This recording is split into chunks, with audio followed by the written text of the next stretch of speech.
குடிப்பழக்கம் உங்களை விட உங்களை சுத்தி இருக்கிறவங்களுக்கு தான் பெரிய ஆபத்தை கொடுக்கும். யூஸ்வலா இந்த குடிப்பழக்கம் ட்ரிங்கிங்கோட ஸ்டார்டிங் ஸ்டேஜ் என்ன சொல்றாங்க, எல்லாரும் காமனா பண்ணக்கூடியது, நான் சோகமா இருக்கேன், வருத்தத்துல இருக்கேன், அதனால கொஞ்சமா குடிச்சேன், ஃப்ரெண்ட்ஸ் கொடுத்தாங்க அப்படின்னு சொல்லுவாங்க.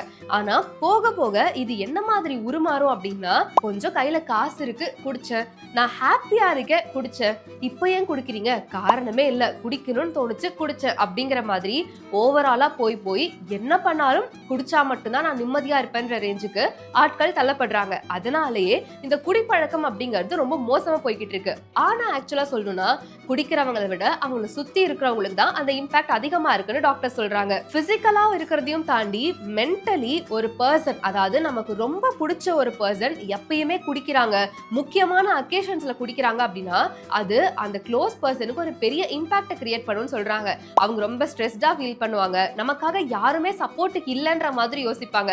எக்ஸாம்பிளுக்கு அம்மா அப்பா மாமனார் மாமியார் நிறைய பேர் இருந்தாலும் அவங்களுடைய ஹஸ்பண்ட் குடிக்கிறாங்கன்ற ஒரே ரீசனுக்காக அவங்க ரொம்ப லோன்லியா ஃபீல் பண்ண ஸ்டார்ட் பண்ணிடுவாங்க. அதுவும் போக போக எந்த அளவுக்கு ஆகும் அப்படின்னா, காரணமே இல்லாம குடிக்கிறது அப்படிங்கிறது ஒரு பெரிய இம்பாக்டே கிரியேட் பண்ணி நிறைய டிவோர்ஸ் ப்ராப்ளம்ஸும் இதனாலதான் வருது அப்படின்ற மாதிரி சொல்றாங்க. சோ எல்லாரும் சொல்லக்கூடிய விஷயம், குடிக்கிறாங்க அப்படின்னா பிசிக்கலி நிறைய ப்ராப்ளம்ஸ் கொண்டு வரும் அப்படின்னு. ஆக்சுவலா அது உண்மைதான். ஆனா அது குடிக்கிற பர்சனுக்கு, இந்த குடிக்கிற பர்சன் கூட இருக்கிறவங்களுக்கு நிறைய மென்டல் ட்ராமாஸ் வரும். அதுல இருந்து அவங்க ஹீல் ஆகிறதுக்கே பல வருஷம் ஆகும்.